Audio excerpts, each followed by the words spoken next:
নমস্কাৰ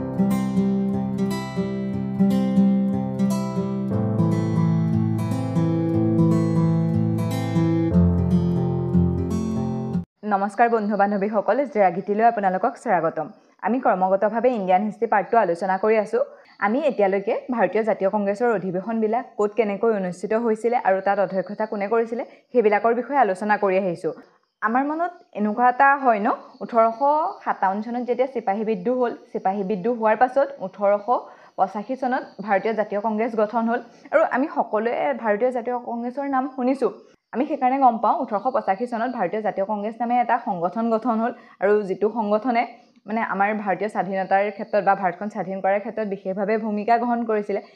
এনেকুৱা নহয় যে 1885 চনত যেতিয়া ভাৰতীয় জাতীয় কংগ্ৰেছ গঠন হ'ল তেতিয়াহে ভাৰতীয় জনসাধাৰণে এটা সংগঠন কৰিব লাগে বা তেনেকুৱা সংগঠন এটা গঠন হ'ব লাগে বুলি গম পাইছিলে, তেনেকুৱা নহয়। ইয়াৰ আগতেও বহুতবিলাক সংগঠন গঠন হৈছিলে। মানে জাতীয় কংগ্ৰেছ যেতিয়া গঠন হৈছিলে তাৰ আগলৈকে বহুতকেইটা সংগঠন গঠন হ'ল, কিন্তু সেই সংগঠনবিলাকৰ এনেকুৱা নাছিলে যে তেওঁলোকে গোটেই ভাৰতখনলৈকে বিয়পি গৈছিলে আৰু ইমানো প্ৰভাৱশালী নাছিলে যে তেওঁলোকে যিবিলাক ডিমাণ্ড কৰিছিলে বা তেওঁলোকে যিবিলাক ডিমাণ্ড কৰি ব্ৰিটিছক জনাব বিচাৰিছিলে সেইবিলাক তেওঁলোকে মানি লৈছিলে।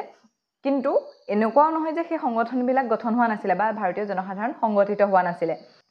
আজি আমি কংগ্ৰেছৰ আগত যিবিলাক সংগঠন গঠন হৈছিলে সেই সংগঠনবিলাকৰ বিষয়ে আলোচনা কৰিম। প্ৰথম আহিলে লেণ্ডহোল্ড ছ'চাইটি, আৰু এই লেণ্ডহোল্ড ছ'চাইটি গঠন হৈছিলে 1838 চনত। চাওকচোন, বহুত দিনৰ আগতে কংগ্ৰেছ গঠন হৈছিলে 1885 চনত আৰু লেণ্ডহোল্ড ছ'চাইটি গঠন হৈছিলে 1838 চনত। এইটো আমি অসমীয়া জমিনদাৰী এছ'চিয়েশ্যন মানে জমিনদাৰসকলৰ এটা সংগঠন।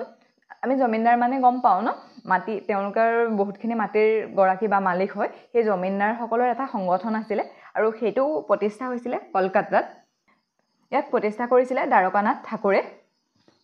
এই এছ'চিয়েশ্যনটো যে গঠন হৈছিলে, এই গঠন হোৱাৰ মূল কাৰণ আছিলে যেতিয়া ইংৰাজসকল আমাৰ ভাৰতত আছিলে তেওঁলোকে মানুহৰ মাটি বাৰীখিনি কব্জা কৰাৰ ওপৰত গুৰুত্ব দিছিলে বা মাটি বাৰীখিনিৰ কাৰণে কিছুমান টেক্স লগাইছিলে, যিখিনি টেক্সে আমাৰ ভাৰতীয়সকলক বহুত দুৰ্বল কৰি পেলাইছিলে। আমি সেইবিলাকৰ কথা বাৰু ইয়াৰ পাছত আলোচনা কৰিম। সেই টেক্সবিলাক বা মাটিখিনি তেওঁলোকে যে নিজৰ অধীনলৈ লৈ যায়, সেই মাটিখিনি মানুহে নিজৰ হাতত ৰখাটো দৰকাৰী আছিলে ন। যাৰ মাটি তেওঁ যদি নিজৰ হাতত ৰাখিব নোৱাৰে, চব ইংৰাজে লৈ লয়, তেতিয়া ইয়াৰ মানুহখিনি কেনেকৈ জীয়াই থাকিব? সেইকাৰণে সেই মাটিখিনি নিজৰ হাতত ৰাখিবৰ বাবে এটা ছ'চাইটি গঠন হৈছিলে, যিটোৰ নাম দিয়া হৈছিলে লেণ্ডহোল্ড ছ'চাইটি। অৰ্থাৎ ক'বলৈ গ'লে ইয়াৰ মূল উদ্দেশ্যটো আছিলে মাটিৰ মালিকৰ স্বাৰ্থ সুৰক্ষিত কৰা আৰু তেওঁলোকৰ যিবিলাক সমস্যা আছে সেই সমস্যাবিলাক সমাধান কৰা। ইয়াত বিশেষকৈ মূল ইম্পৰ্টেণ্ট কথাকেইটা হৈছে, ইয়াত গঠন কৰিছিলে দ্বাৰকানাথ ঠাকুৰে। গঠন হৈছিলে 1838 চনত। এই যিটো সংগঠন গঠন হৈছিলে সেইটো ভাৰতৰ প্ৰথমটো ৰাজনৈতিক সংগঠন আছিলে। সুধিব পাৰে দেই কেতিয়াবা, কোনটো ভাৰতৰ প্ৰথমটো ৰাজনৈতিক সংগঠন আছিলে? প্ৰথমটো ৰাজনৈতিক সংগঠন হৈছে লেণ্ডহোল্ড ছ'চাইটি। তাৰপাছত আহিলে বম্বে এছ'চিয়েশ্যন। প্ৰতিষ্ঠা হৈছিলে 1852 চনৰ 26 আগষ্টত। ইয়াক প্ৰতিষ্ঠা কৰিছিলে জগন্নাথ শংকৰ ছেঠে। ইয়াৰ মূল উদ্দেশ্য আছিলে ইংৰাজৰ প্ৰশাসনৰ বিৰুদ্ধে জনসাধাৰণৰ যিবিলাক অভিযোগ আছিলে সেইবিলাক আইনী আৰু সাংবিধানিক উপায়েৰে সমাধান কৰা। মানে ইংৰাজক লৈতো আমাৰ মানুহখিনি বহুত পাছৰ সময়লৈকে, ধৰক যেতিয়া চিপাহী বিদ্ৰোহ হৈছিলে তেতিয়ালৈকে মানুহখিনিৰ মাজত দেশপ্ৰেম জাগি উঠিছিলে। তেওঁলোকে গম পাইছিলে যে আমাৰ দেশখন স্বাধীন কৰিব লাগে আৰু সেইবিলাক গম পাইছিলে। তাৰ আগতো কিছুমান তাৰ কাৰণেতো মানুহে আগতেও কিছুমান কাম কৰিছে আৰু সেইবিলাকৰ ভিতৰত বম্বে এছ'চিয়েশ্যনো অন্যতম। মানে ইংৰাজৰ বিপৰীতে যিবিলাক ক্ষোভ আছিলে, ইংৰাজেতো আমাৰ কাৰণে একো ভাল কাম কৰা নাছিলে, বহুত মানুহে ইংৰাজৰ ওপৰত বহুত ক্ষোভ আছিলে। সেইবিলাক কেনেকৈ সমাধান কৰিব? তেওঁলোকেতো গৈ ইংৰাজক ডাইৰেক্ট ক'ব নোৱাৰে তুমি এইটো বেয়া কাম কৰিছা বুলি বা তোমাৰ কথা আমি নুশুনো বুলি। সেইবিলাক সমাধান কৰিবৰ বাবে এটা সংগঠন প্ৰতিষ্ঠা কৰিছিলে। সেইটো প্ৰতিষ্ঠা কৰিছিলে জগন্নাথ চন্দ্ৰশেখৰে। মনত ৰাখিব, ইয়াৰ উদ্দেশ্যটো আছিলে আইনী আৰু সাংবিধানিক উপায়েৰে ব্ৰিটিছৰ ওপৰত জনসাধাৰণৰ যিবিলাক অভিযোগ আছিলে সেইবিলাক সমাধান কৰা। তাৰপাছত আহিলে east India association. East India association গঠন হৈছিলে 1864 চনত আৰু এই সংগঠনটো প্ৰতিষ্ঠা কৰিছিলে দাদাভাই নৌৰোজীয়ে। এইটো অৱশ্যে আমাৰ ভাৰতত গঠন হোৱা নাছিলে, এইটো লণ্ডনত গঠন হৈছিলে। ইয়াৰ শাখা বাৰু বম্বে স্থাপনো কৰা হৈছিলে। এই সংগঠনটোৰ মূল উদ্দেশ্য এনেকুৱা আছিলে যে ভাৰতত কিবিলাক সমস্যা আছে বা ভাৰতৰ কথা ইংৰাজ চৰকাৰক ক'বৰ বাবে আমি কেনেকৈ ক'ব পাৰোঁ সেইবিলাক উদ্দেশ্য আগত ৰাখি এই সংগঠনটো গঠন কৰা হৈছিলে।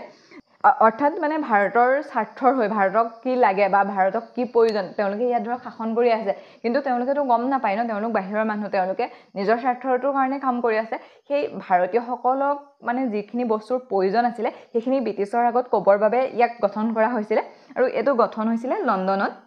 এই সংগঠনটো ভাৰতীয় সদস্যসকল আৰু ব্ৰিটিছৰ যিসকল অৱসৰপ্ৰাপ্ত বিষয়া আছিলে, ভাৰতত কাম কৰি গৈছিলে, সেই বিষয়াসকলৰ সহযোগত গঠন কৰা হৈছিলে। এইটো ভাৰতীয় জাতীয় কংগ্ৰেছ গঠনৰ আগৰ সংগঠন আমি পাইছোঁ এইটো গঠন হৈছিলে 1864 চনত ভাৰতীয় জাতীয় কংগ্ৰেছ গঠন হৈছিলে 1885 চনত এটোটো বহুত বছৰৰ আগৰ ঘটনা আৰু এটো প্ৰতিষ্ঠা কৰিছিলে দাদাভাই নৰজীয়ে তাৰ পাছত আহিলে পুনে সাৰ্বজনীন সভা গঠন হৈছিলে 1870 চনত স্থাপন কৰিছিলে মহাদেৱ গোবিন্দ ৰাণাদেৱে এই সংগঠনটোও জনসাধাৰণ আৰু চৰকাৰৰ মাজত মধ্যস্থতা কৰিছিলে যেনেকৈ আমাৰ কংগ্ৰেছ কেনেকৈ গঠন হৈছিলে কংগ্ৰেছক ইংৰাজে প্ৰতিষ্ঠা কৰিছিলে ইংৰাজে প্ৰতিষ্ঠা কৰাৰ প্ৰথম অৱস্থাত ভাবিছিলে যে তেওঁলোকৰ আৰু যিখিনি দুখ সুখ আছে সেইখিনি ক'ব আমি শুনিম বা কিবাখিনি কৰিব পাৰিলে কৰিম আৰু ভাৰতীয়সকলেও তেনেকৈ ভাবিছিলে ভাৰতীয়সকলৰ যিখিনি সমস্যা আছে সেই সমস্যাখিনি চৰকাৰৰ আগত ক'ব ঠিক তেনেদৰে পুনে সাৰ্বজনীন সভাৰো মূল উদ্দেশ্য একেই আছিলে তেওঁলোকে চৰকাৰ আৰু জনসাধাৰণৰ মাজত মধ্যস্থতা কৰিছিলে তেওঁলোকৰ জনসাধাৰণৰ যিখিনি প্ৰয়োজন বা জনসাধাৰণক যিখিনি লাগিছিলে সেইখিনি ইংৰাজ চৰকাৰৰ আগত অৱগত কৰিছিলে আৰু এই সংগঠনটোৱে দেশপ্ৰেমৰ প্ৰসাৰ আৰু ৰাজনৈতিক সজাগতাৰ বৃদ্ধিৰ মঞ্চ হিচাপে কাম কৰিছিলে মানে তেতিয়াৰ পৰাই জনসাধাৰণৰ মাজত দেশপ্ৰেমৰ ভাৱটো মানে ক্ৰমান্বয়ে জগাই তুলিবলৈ তেওঁলোকে চেষ্টা কৰিছিলে আমি পাইছোঁ ন 1857 চনত যেতিয়া বিদ্ৰোহ হৈছিলে তাৰ পাছৰ পৰা মানুহখিনি বহুত মানে সজাগ হৈছিলে আৰু সেই বিদ্ৰোহটো বহুত ভয়ংকৰো বিদ্ৰোহ হৈছিলে ন 1870 চনত যেতিয়া এই সংগঠনটো গঠন হ'ল তেওঁলোকে তাত দেশপ্ৰেমৰ কথা কৈছিলে ইয়াত অকল জনসাধাৰণৰ সমস্যাখিনি সমাধান কৰাই নহয় তাত তেওঁলোকৰ দেশপ্ৰেমৰ কথাও উল্লেখ কৰিছিলে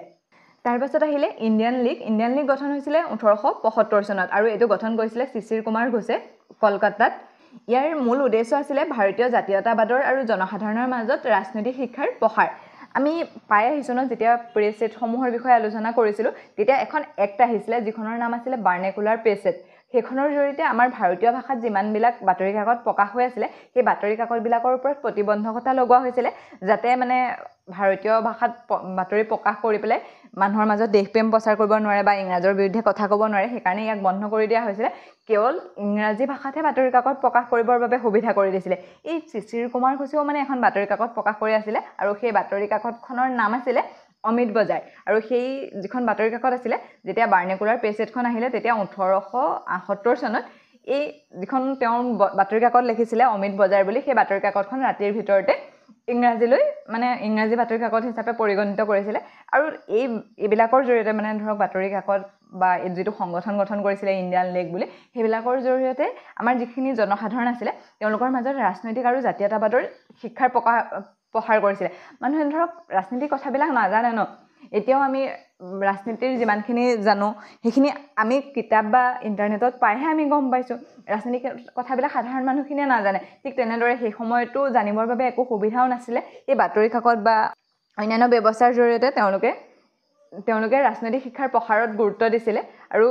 তাৰ কাৰণে তেওঁ এটা লীগৰ বা এটা সংগঠনৰ প্ৰতিষ্ঠা কৰিছিলে যিটোক ইণ্ডিয়ান লীগ বুলি কয় ইয়াত বিশেষভাৱে মনত ৰাখিবলগীয়া কথা হৈছে কোনে গঠন কৰিছিলে আৰু ক'ত গঠন হৈছিলে এইটো 1875 চনত গঠন হৈছিলে আৰু শিশিৰ কুমাৰ ঘোষে ইয়াক প্ৰতিষ্ঠা কৰিছিলে আৰু কলকাতা স্থাপন হৈছিলে আৰু এইটো মনত ৰাখি থ'ব শিশিৰ কুমাৰ ঘোষৰ বাতৰি কাকতখনৰ নাম আছিলে অমিত বজাৰ আপোনালোকৰ মনত আছেনে বাৰু ঈশ্বৰচন্দ্ৰ বিদ্যাসাগৰেও বাতৰি কাকত প্ৰকাশ কৰি আছিলে যেতিয়া ভাৰ্নেকুলাৰ প্ৰেছ এক্টখন আহিছিলে তেওঁৰ বাতৰি কাকতখনৰ ওপৰত প্ৰতিবন্ধকতা লগোৱা হৈছিলে সেই বাতৰি কাকতখনৰ নাম কি আছিলে সেই বাতৰি কাকতখনৰ নাম আছিলে সোমপ্ৰকাশ মনত ৰাখিব দেই সেইটো সুধি থকা দেখা যায় মানে ঈশ্বৰচন্দ্ৰ বিদ্যাসাগৰৰ বাতৰি কাকতখনৰ নাম কি আছিলে সোমপ্ৰকাশ ওকে তাৰপাছত আহিলে ইণ্ডিয়ান নেশ্যনেল এছ'চিয়েশ্যন গঠন হৈছিলে 1874 চনত আৰু ইয়াক প্ৰতিষ্ঠা কৰিছিলে সুৰেন্দ্ৰনাথ বেনাৰ্জীয়ে এই সংগঠনটোক ইণ্ডিয়ান এছ'চিয়েশ্যন বুলিও কোৱা হয় ইণ্ডিয়ান নেশ্যনেল এছ'চিয়েশ্যন বা ইণ্ডিয়ান এছ'চিয়েশ্যন বুলিও ইয়াক জনা যায় ইয়াৰ মূল উদ্দেশ্য আছিলে বৈধ উপায়েৰে ভাৰতীয় জনসাধাৰণৰ ৰাজনৈতিক বৌদ্ধিক ব্যক্তিগত উন্নয়নৰ প্ৰসাৰৰ লক্ষ্য আৰু ব্ৰিটিছৰ বিৰুদ্ধেটো মুকলিকৈ যিটো সংগঠন আছিলে জাতীয়তাবাদী সংগঠন মানে ব্ৰিটিছৰ বিৰুদ্ধে মুকলিকৈ মাত মাতিব পৰা প্ৰথম জাতীয়তাবাদী সংগঠন আছিলে আৰু পৰৱৰ্তী সময়ত যেতিয়া ভাৰতীয় জাতীয় কংগ্ৰেছ গঠন হ'লত ই মানে জাতীয় কংগ্ৰেছৰ লগ হৈ গ'ল আৰু জাতীয় কংগ্ৰেছৰ এটা শক্তিশালী সংগঠন হিচাপে হ'ল আৰু তাত ইয়াৰ মানুহখিনিও তালৈ গুচি গ'ল তেওঁলোক তালৈ গুচি গৈছিলে আমি গম পাওঁ সুৰেন্দ্ৰনাথ বেনাৰ্জী কংগ্ৰেছত আছিলে তাৰপাছত আহিলে মাদ্ৰাছ মহাজন সভা গঠন হৈছিলে 1884 চনত এই মাদ্ৰাছ মহাজন সভাৰ প্ৰতিষ্ঠা কৰিছিলে সৰ্বমনিয়ম আয়াৰে এইটো ভাৰতীয় জাতীয় কংগ্ৰেছৰ আগতে গঠন হোৱা এটা সংগঠন আছিলে এনেকুৱা নহয় যে এইকেইটা সংগঠনেই গঠন হৈছিলে ইয়াৰ উপৰিও বহুত সংগঠন গঠন হৈছিলে এক্সামৰ দৃষ্টিকোণৰ পৰা আমাৰ এইকেইটা ইম্পৰ্টেণ্ট সেইকাৰণে এইকেইটা কৈ দিছোঁ ঠিক আছে আজিৰ ইম্পৰ্টেণ্টকেইটা এবাৰ চাই লওঁ ভাৰতৰ প্ৰথমটো ৰাজনৈতিক সংগঠন আছিলে লেনহোল ছ'চাইটি ইয়াক প্ৰতিষ্ঠা কৰিছিলে দ্বাৰকানাথ ঠাকুৰে আৰু এইটো প্ৰতিষ্ঠা হৈছিলে 1883 চনত জৰিয়তে যিবিলাক লোকৰ মাটি বাৰীৰ ক্ষেত্ৰত সমস্যা থাকে সেই সমস্যাবিলাক লোকতান্ত্ৰিক ব্যৱস্থাৰে ইংৰাজৰ কৈ পেলাই সেইখিনি সমাধান কৰাৰ মূল উদ্দেশ্য আছিলে অৰ্থাৎ মাটিৰ মালিকৰ স্বাৰ্থ সুৰক্ষিত কৰা তাৰপাছত আহিলে বম্বে এছ'চিয়েশ্যন গঠন হৈছিলে 1852 চনত এই সংগঠনটো প্ৰতিষ্ঠা কৰিছিলে জগন্নাথ শংকৰ ছেঠে তাৰপাছত আহিলে ইষ্ট ইণ্ডিয়া এছ'চিয়েশ্যন গঠন হৈছিলে 1864 চনত আৰু ইয়াক প্ৰতিষ্ঠা কৰিছিলে দাদাভাই নৰোজীয়ে এইটো অৱশ্যে ভাৰতত গঠন হোৱা নাছিলে এইটো লণ্ডনত গঠন হৈছিলে ইয়াৰ জৰিয়তে ভাৰতীয়ৰ যিখিনি সমস্যা বা যিখিনি বিষয় আছিলে সেইবিলাক ব্ৰিটিছ চৰকাৰৰ লগত আলোচনা কৰি ইয়াক সমাধান কৰা বা এখন মঞ্চ প্ৰদান কৰা ভাৰতীয়সকলৰ স্বাৰ্থক এখন মঞ্চ প্ৰদান কৰাৰ ইয়াৰ মূল উদ্দেশ্য আছিলে তাৰপাছত আহিলে পুনে সাৰ্বজনীন সভা গঠন হৈছিলে 1870 চনত আৰু ইয়াক প্ৰতিষ্ঠা কৰিছিল মহাদেৱ গোবিন্দ ৰাণাদেৱে ইয়াৰ মূল উদ্দেশ্য আছিলে চৰকাৰ আৰু জনসাধাৰণৰ মাজত মধ্যস্থতা কৰা মানে জনসাধাৰণক যিখিনি প্ৰয়োজন আছিলে সেইখিনি চৰকাৰৰ আগত কোৱা চৰকাৰে যিখিনি কৈছিলে সেইখিনি জনসাধাৰণৰ আগত কোৱা তাৰপাছত আহিলে ইণ্ডিয়ান লীগ গঠন হৈছিলে 1875 চনত ইয়াক প্ৰতিষ্ঠা কৰিছিলে শিশিৰ কুমাৰ ঘোষে এখন বাতৰি কাকতো প্ৰকাশ কৰিছিলে যাৰ নাম আছিলে অমিত বজাৰ পাছত যেতিয়া বাৰ্নেকুলাৰ পেজখন আহিলে তেতিয়া এখন ইংৰাজী ভাষালৈ কনভাৰ্ট কৰি দিয়া হৈছিলে ইয়াৰ মূল উদ্দেশ্য আছিলে ভাৰতীয় জনসাধাৰণৰ জাতীয়তাবাদ আৰু ৰাজনৈতিক শিক্ষাৰ প্ৰসাৰ কৰা ঠিক তেনেদৰে আহিলে ইণ্ডিয়ান নেশ্যনেল এছ'চিয়েশ্যন গঠন হৈছিলে 1874 চনত ইয়াক প্ৰতিষ্ঠা কৰিছিলে সুৰেন্দ্ৰনাথ বেনাৰ্জীয়ে তাৰপাছত আহিলে মাৰ্ডাছ মহাজন সভাৰ গঠন হৈছিলে 1884 চনত ইয়াক প্ৰতিষ্ঠা কৰিছিলে সুব্ৰমণিয়ম আয়াৰে ঠিক আছে আজিলৈ ইমানতে এৰিছোঁ অন্য এটা ভিডিঅ'ত লগ পোৱাৰ প্ৰতিশ্ৰুতিৰে